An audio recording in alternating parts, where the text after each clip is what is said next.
Welcome to the show which gives you crypto confidence. We want to help you navigate the sometimes confusing world of blockchain and cryptocurrencies and make smart, informed choices as a consumer. Brought to you by the marketing communications team at BlockSparks.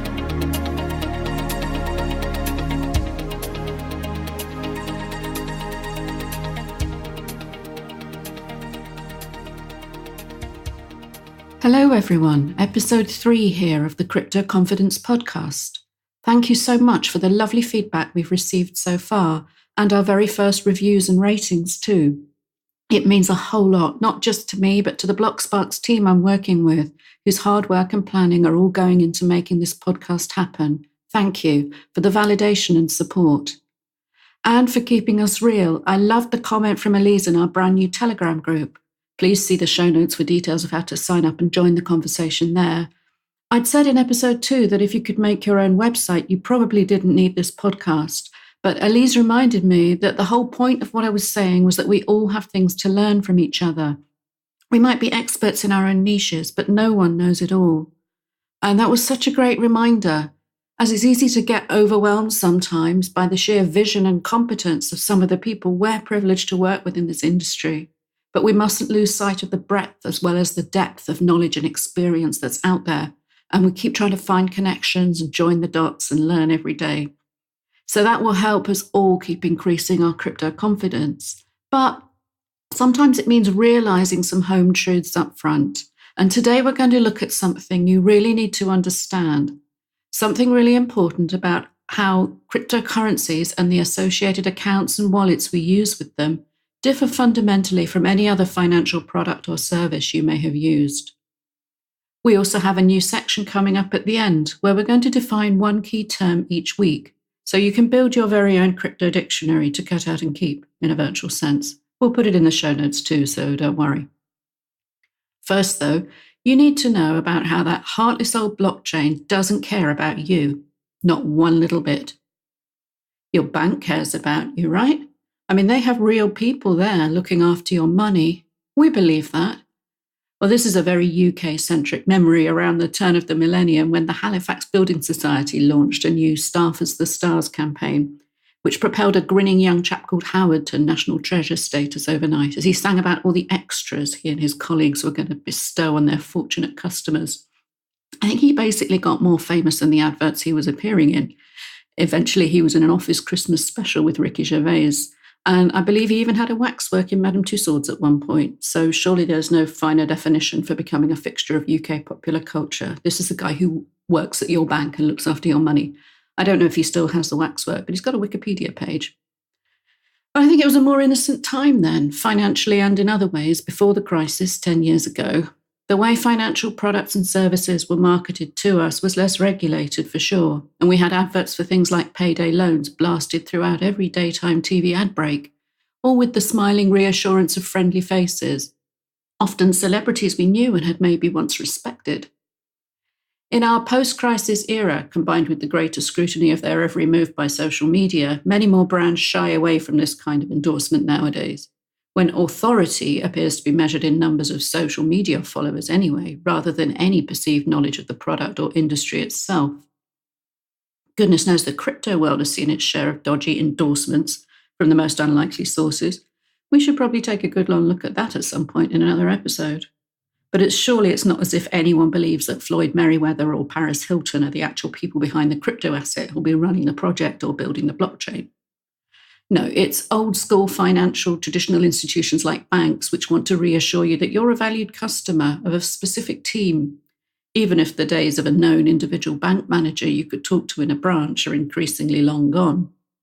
They're doing their best to recreate some of that feeling via the websites and call centres so that when you store your money in a bank account, it feels like you're a client of that bank, a valued customer. And so they should.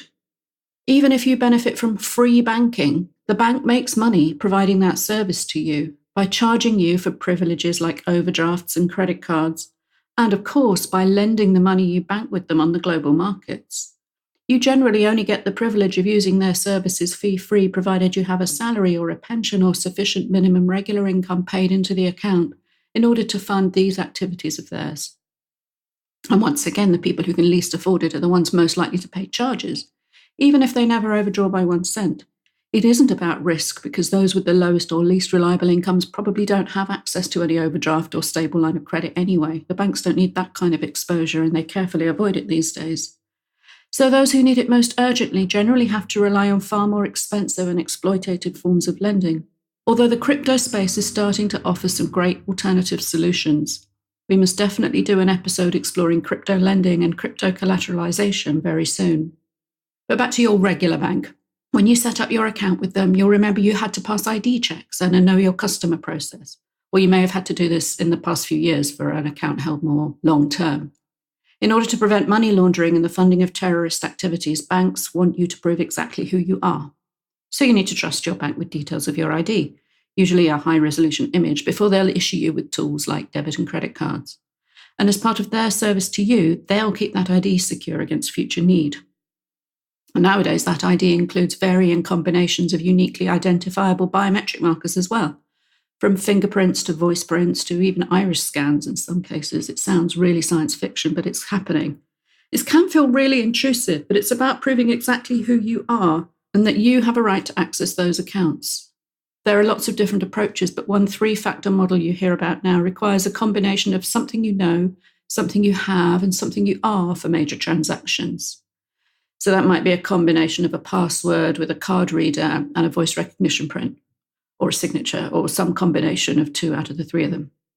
Not only does this protect you from fraudulent access to your money, mostly, it has another benefit to you as a customer. If you lost everything, your passport, your government ID, potentially even if you lost your memory, your bank would be there to help and reconnect you with your assets, even if it involved a certain amount of hassle and direct cost. But we can say in legal and reliable ways, whether you like it or not, your bank knows you. And if your contactless debit card gets stolen or your email gets hacked, even if your laptop gets a keylogging virus or you end up entering your password on a dodgy phishing site, as a rule, your bank has your back. Unless they can prove you did something really negligent or dumb, you'll likely get your funds returned to you eventually. You won't get any answers about what happened or how your account got compromised, which bit of their technology or personnel was the weak link. But provided you've acted in good faith, the bank will usually see you right. Credit cards go further still and protect you if a merchant goes bankrupt before delivering their end of the deal. They act like an escrow service, paying out to the store before charging you, hopefully long after your product or service is delivered.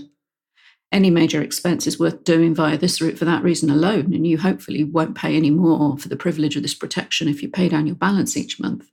In fact, when Monarch Airlines collapsed last year, days before I had a planned trip, it cost me more to find a replacement in the last-minute scramble, but at least I got my original ticket price back. Not from the bus carrier, nor their liquidators, but from Visa.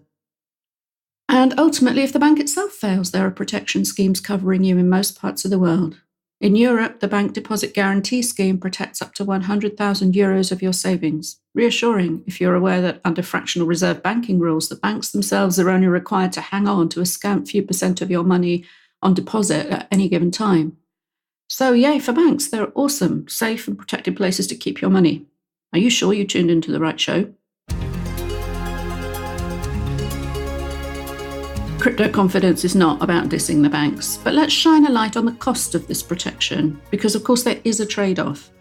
Simply put, you sacrifice your privacy and anonymity in exchange for that security. Most of the time, this price doesn't affect us directly if we're lucky enough to be law-abiding citizens in a relatively free part of the developed world. We can use those banking products without interference, and generally speaking, they're not likely to be seized by the police, frozen by the tax authorities, or hacked by a malicious ex-bank employee. So we give little thought to that payoff involved. Unless, as happened to a friend of mine recently, half her salary was embargoed in her account one month when a tax bill was incorrectly presented to the wrong account by her accountant, her former accountant. Or unless you wanted to support the work of WikiLeaks in 2010, but you found their PayPal account was blocked. You couldn't use your money to make a donation to a registered charity which had no convictions or charges against it. So much for the land of the free, because certain people in high places were worried enough to exercise powers that few realised they had. Pretty soon you couldn't use Bank of America, Visa, MasterCard, PayPal or Western Union to support this organisation, which at that time the US government had found no cause to sanction legally. So even if you'd earned your money completely legally and legitimately and paid your taxes on it, you weren't allowed to spend it in the way that you wished. And of course, there are many other causes that in a truly free world someone might wish to support financially that would trigger all sorts of trouble for you if you tried to do it. Now, this podcast isn't about the pros and cons of libertarianism and censorship. Personally, I think I feel safer on balance living in a world where certain account numbers or keywords might cause the powers that be to take a good, long, hard look at my activities, but who appoints these people to be our moral guardians, and on what basis? Take, for example, the Alex Jones InfoWars account. A few weeks ago, PayPal again declared that they would no longer allow them to use their service because they promoted, quotes, hate and discriminatory intolerance against certain communities and religions. Who could argue with that position?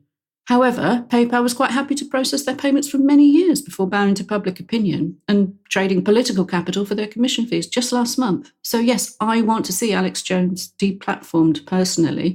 I'm just not sure about the means and ends under the traditional financial structures that we now have.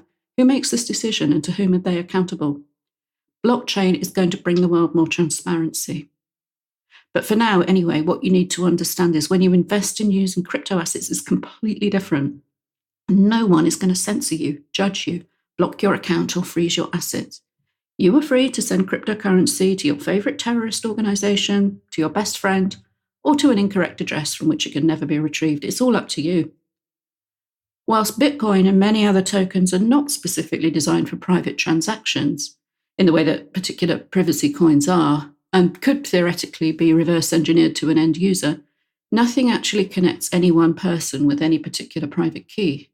The blockchain doesn't have a scan of your passport in a vault somewhere or a record of your voice print. The very thing which protects your anonymity and confidentiality means that you have no protection whatsoever. If your private key is lost, stolen, or forgotten, it is gone for good.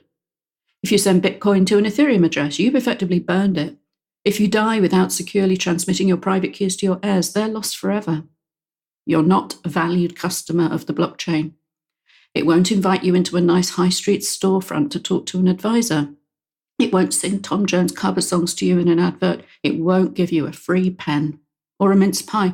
My old London branch of the cooperative bank used to give customers mince pies at Christmas and the staff all wore Santa hats. The blockchain doesn't know about Christmas. And that's because you as an individual don't matter at all. Only the private keys matter. They're used to verify the accounts, to verify the transactions. You're the owner of that key as long as you safely keep hold of it and use it. And you can use it in whatever way you like. That's not in any way advice from us here to break the law, by the way. You probably live within a jurisdiction where it's unlawful to profit from illegal activities, to fund certain organizations and causes. You have obligations to pay tax on your income and capital gains, and you're accountable to the law in your own conscience to sort that out. And that's not always easy when it comes to declaring crypto, which is something, again, we'll have to look at in another episode. But the point is the taxman can't embargo a bit of the Ethereum blockchain because you owe them money. You might hold the keys to it, but the blockchain isn't yours, and to it, you don't matter, and neither does the tax authority. We can't even say that you're just a number, because you as an individual matter less than that. The number is all there is. It has no judgment, no political leanings, no sense of fair play, and no ability to care. Lose your wallet, forget your recovery key, and it's lost. There's nobody to appeal to, no manual review process in a decentralized currency. There's no Bitcoin helpdesk or customer service department. And it's estimated that nearly 4 million Bitcoins alone are indeed lost forever already to people who've passed away without sharing their keys, those who've lost hard drives or paper wallets, perhaps from the days when they never thought they'd be worth anything at all. So investing in cryptocurrency requires a mindset shift. Total accountability and responsibility lies with you, the user. Whether you're buying, selling, trading, hodling, or gifting crypto of any kind, nobody knows or cares about you, the human. That gives you unprecedented freedom and independence in your transactions, safe from prying eyes of any kind. And indeed, it's no wonder that cryptocurrencies like Bitcoin have been exploited by criminal elements, from drug dealers to terrorists, for that very reason. But it means that you as an individual are responsible for the whole lot, from declaring taxes due to securing your private keys, in a way which few of us are familiar with and does feel strange and uncomfortable at first. Remember, the blockchain on which your transactions are held is just a big old load of code. It doesn't know, it cannot judge. It's totally incorruptible, irreversible, and it doesn't care about you. But that thought should be liberating, not scary.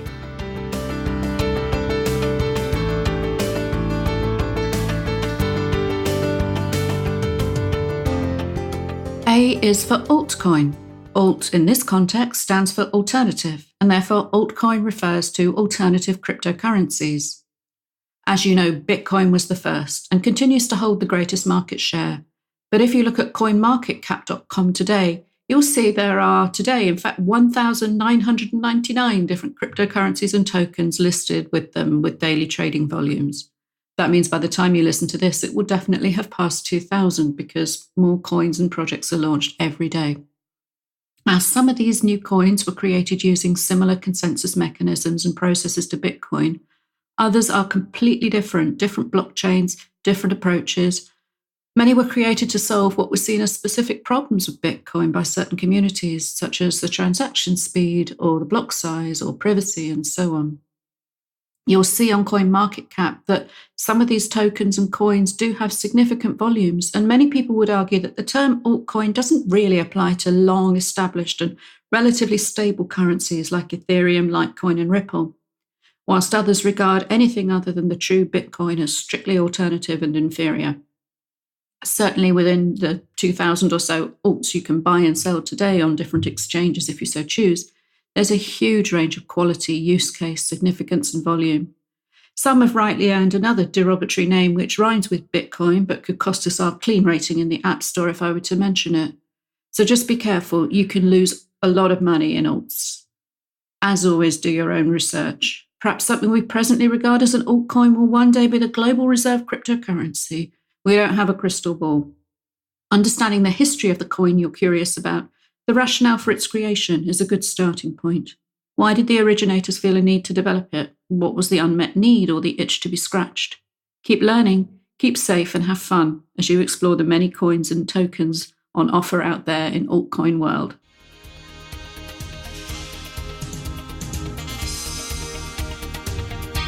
You just listened to a brand new episode of the Crypto Confidence Podcast. Thank you so much for your time and attention. If you enjoy what you're hearing, please do take the time to like, subscribe, and review us wherever you go to get your podcasts. And you can connect with us at CryptoConfPod on Twitter and lots of other ways. Check out the show notes for how to get in touch. Meanwhile, please remember that nothing in this podcast nor our related social media, or indeed anything else published by BlockSparks.OU at any location, is intended as financial, investment, or trading advice. Everything we share represents our personal opinions for your information, education, and entertainment only. You should not make any decisions based on anything we share with you, not without undertaking independent due diligence and consultation with appropriate professional advisors. Crypto Confidence is all about being smart and informed and making the right choices for you. See you in 2 weeks.